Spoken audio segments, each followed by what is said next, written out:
Salve, salve, craque das Luz, professor Samu na área, no formato diferente de vídeo aqui, meio vídeo, meio podcast, com a intenção de fazer o seguinte, falar sobre Big Brother com você. É isso mesmo. Opa, mas vai cair Big Brother no Enem? Claro que não. Na verdade, qual que é a letra que eu vou passar para você aqui, craque das Luz?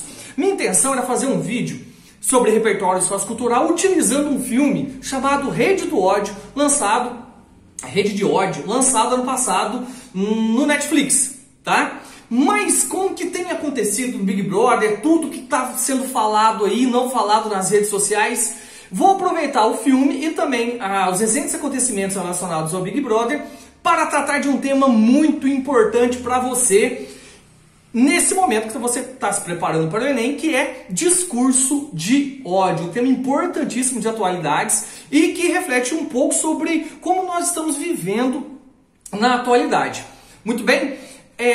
Se você não é inscrito no nosso canal, aproveite, se inscreva, compartilhe o vídeo com a galera, já mete aquele like maroto aí para ajudar o vídeo a subir. E outra, não se esqueça que o Dasclos chegou para ficar. Tenho muito orgulho de estar usando essa camisa aqui, galera. E então vamos lá. Discurso de ódio. A gente tem visto aí recentemente nas redes sociais muitas pessoas debatendo sobre o que tem acontecido lá no reality show do Big Brother 2021. Realmente muitas polêmicas, muitas problematizações têm acontecido na edição desse ano, tá? E isso de certa maneira acaba repercutindo no dia a dia das pessoas. E falando lá do filme, que era a ideia principal desse vídeo, mas que é importantíssimo que você assista, tá? É um drama, um suspense que a Netflix lançou ano passado, Rede do Ódio, no qual tem uma pessoa que vai trabalhar numa agência de marketing com a seguinte função, com o seguinte objetivo: ele vai ser uma espécie de assassino de reputações. Isso mesmo, ele vai ser um assassino de reputações e ele vai aproveitar do anonimato para poder explorar personalidades ali por meio das redes sociais. O filme é muito bom, vale a pena e diz muito sobre esse universo das redes sociais, esse universo do assassinato de reputações que tem acontecido, infelizmente, no nosso país, tá? E o Big Brother também acende essa chama, literalmente acende essa chama relacionada ao modo como os indivíduos estão tratando aqueles que são diferentes ou aqueles que são iguais, mas que de certa maneira acabam trazendo algum gesto de intolerância ali na convivência. Muito bem, tratando a respeito de conceitos. Você pode estar se perguntando, mas o que seria o discurso de ódio em si? Então vamos lá. O discurso de ódio ele tem a ver com uma fala, um posicionamento social que, acima de tudo, ele tem como objeto atacar. Então ele é um gesto, ele é uma fala, ele é um posicionamento violento. Opa, buzinaram aqui fora. Ele é um posicionamento violento contra uma outra pessoa. E geralmente os objetos, né, as pessoas que acabam tornando-se objetos desses discursos de ódio, eles acabam se tornando objeto, no caso, por questões relacionadas à cor da pele, questões relacionadas ao gênero, à sexualidade, com relação à classe social, pessoas com deficiência física, e também tem a ver muito com a questão da cultura, do lugar onde que a pessoa mora, que é o exemplo, no caso, que a gente tem visto recentemente lá é um tema que o BBB levanta pra gente, afinal, porque ele traz pessoas de várias regiões do Brasil e cada região tem a sua peculiaridade, né? E uma coisa muito importante é o seguinte, que o discurso de ódio, primeiramente, ele fere a Declaração dos Direitos Humanos. Por quê? Ele vai contra a dignidade da pessoa humana. Ele é um gesto no qual, é uma fala, um posicionamento, no qual você fere a dignidade do outro. E isso é muito importante para você, craque Dasclos, ficar atento, tá?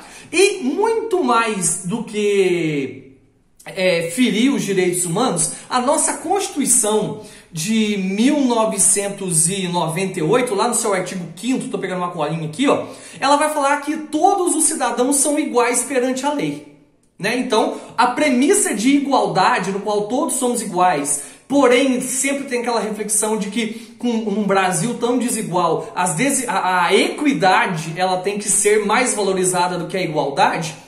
Mas mesmo assim, todos somos iguais perante as leis do Brasil. É o que pressupõe a Constituição de 1988, a nossa Carta Magna, lá no seu artigo 5º.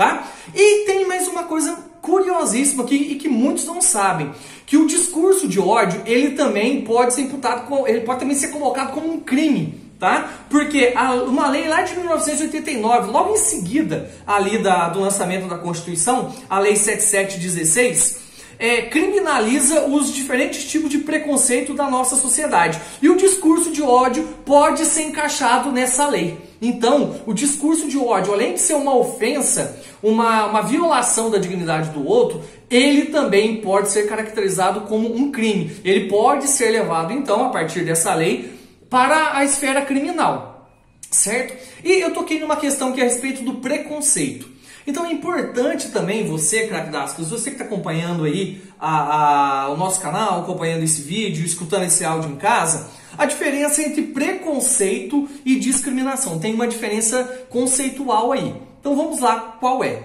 Preconceito, ele está no campo das ideias. É uma ideia que eu tenho, né, na cabeça. Uma ideia na qual eu me sinto superior a um outro, tá? E a partir dessa ideia, a partir desse preconceito, eu posso produzir um discurso de ódio ou um comportamento discriminatório. Aí que entra o conceito de discriminação, porque a discriminação é um ato motivado por um preconceito, tá? Então, primeiro nós temos um preconceito no campo das ideias e a discriminação ela se dá na realidade, ela se dá na concretude, tá? Então, o discurso de ódio é um tipo de discriminação fruto de um preconceito que a pessoa tem, né? Então todo discurso de ódio ele é fruto de um preconceito, tá? Aí, pessoal, a gente vem com mas por que existe isso na sociedade brasileira? A gente pode parar para pensar, né? Levantar vários fatores de por que isso acontece. E a gente pode pensar o seguinte, primeira coisa,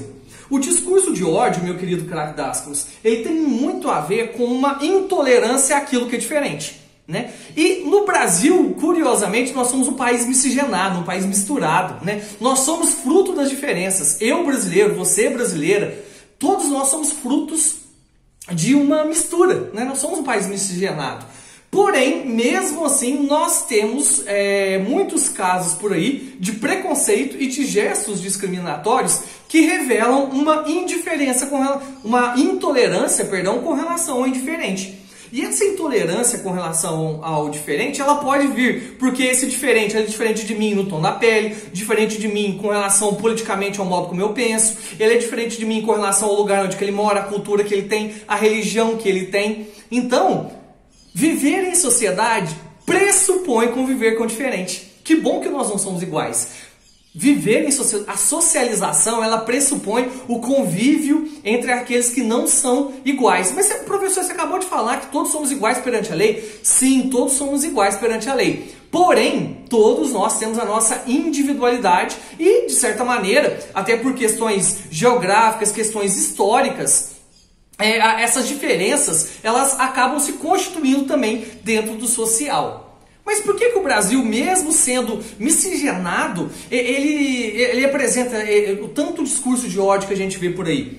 Então, nós podemos fazer uma reflexão a respeito do colonialismo, uma herança histórica que nós temos aqui, tá? Na formação da identidade do brasileiro, o colonialismo ele está muito presente. Por quê? Se nós vamos ver a Constituição do nosso país, nós temos a presença do europeu que veio e subjugou aqueles que estavam aqui e aqueles que chegaram para trabalhar. Ou seja, os indígenas, os nativos que aqui viviam foram subjugados e os escravizados vindos da África também foram subjugados. Então, a nossa Constituição, a construção do nosso país, ela foi feita com essa ideia de que existe um superior ao outro. E isso, de certa maneira, é inegável. Isso faz parte e isso está na raiz da identidade do brasileiro. Porém, isso não estou trazendo aqui uma justificativa. Eu estou produzindo uma reflexão sobre por que esses discursos de ódio aparecem tanto na nossa sociedade. Então, historicamente, sempre teve dentro da cultura brasileira, mesmo nós levando na sala de aula, levando aquela ideia do relativismo, de que não existe cultura maior que a outra, não existe indivíduo superior ao outro, nós temos que lidar com essa chaga da nossa história, tá? Isso aí é inegável. Só que aí, craque Dascos, a gente chega no ano de 2021 e a gente pensa o seguinte, nós estamos vivendo um momento, a gente está na sociedade da informação e as redes sociais elas acabam fazendo parte da nossa vida. É impossível você pensar em viver no século XXI sem a rede social, sem as mídias sociais. Essa aula, essa interação que ela só é possível por conta dessas redes sociais. Porém, contudo, todavia, entretanto, tem muitas pessoas que se aproveitam dessa nova dinâmica social para poder espalhar seu discurso de ódio por aí, para poder vomitar, destilar o seu veneno por aí. O que acontece? As redes sociais, a gente está passando por um processo de democratização do acesso, então muitas pessoas, grande parte ainda não é universalizado, mas grande parte da sociedade brasileira tem acesso às redes sociais. E os dispositivos eletrônicos hoje proporcionaram uma mudança significativa no papel do cidadão. Se a gente for olhar 15, 20 anos atrás, a grande parte da sociedade brasileira ela consumia conteúdo vindo da televisão, vindo do rádio, dos meios de comunicação de massa, não é verdade? Com o advento das redes sociais e essa democratização do acesso, o que nós estamos vivendo? Basta você ter um celular como esse que está gravando esse vídeo, você deixa de ser apenas um consumidor e você passa a ser também um produtor de conteúdo. Então, as redes sociais, a sociedade da informação, produziram um novo tipo de cidadão, que é aquele cidadão que tem uma voz mais potente, que tem uma potencialização da voz por conta dos dispositivos eletrônicos. Então, tem muito mais gente falando por aí e com a globalização, com as fronteiras cada vez menores, né, as distâncias cada vez mais curtas, o que eu falo aqui pode ter eco para o mundo todo, diferentemente de coisas de 15, 20 anos atrás. Então, isso facilita muito a propagação do discurso de ódio. É um elemento, uma característica da sociedade da informação, tá? Que pode vir como um efeito colateral para quem está mal intencionado aí nas redes sociais.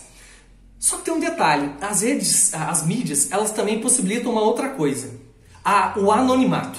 Então, muitas vezes, o discurso de ódio é fortalecido porque eu não preciso dar cara para poder mostrar o meu discurso, para poder verbalizar o meu discurso. O anonimato das redes muitas vezes fortalece, incentiva a propagação do discurso de ódio, tá? Então, fazendo uma síntese aqui para você, craque Dascalos, as mídias sociais, elas são maravilhosas, elas proporcionaram um grande avanço para a sociedade, mas também ela acaba revelando a sombra do ser humano, psicologicamente falando, né? Ela revela também aquilo que a gente tem de bom, ela revela aquilo que a gente tem de bom, mas ela torna visível e amplificado aquilo que a gente não tem de tão bom, que são os nossos preconceitos e os nossos gestos discriminatórios. O que fazer para melhorar? Vamos pensar algumas coisas? Primeiro, hoje nós temos, a nível de ação afirmativa, nós temos as delegacias para crimes virtuais. Por que isso é importante da gente frisar? Por quê?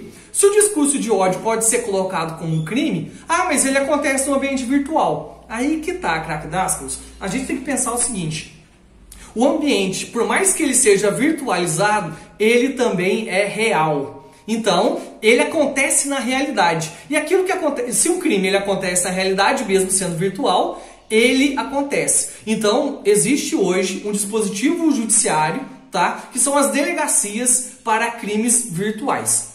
Outra coisa muito importante para a gente pensar agora vem com relação ao indivíduo. Nós temos que pensar muito nas nossas responsabilidades diante das redes sociais. Por quê? Muitas vezes a gente pensa que a rede social é um campo sem lei. Nós somos inimputáveis naquilo que nós falamos. Não. É imperativo que nós reflitamos sobre as nossas responsabilidades, os nossos deveres como cidadão também no ambiente virtualizado, tá? Por quê?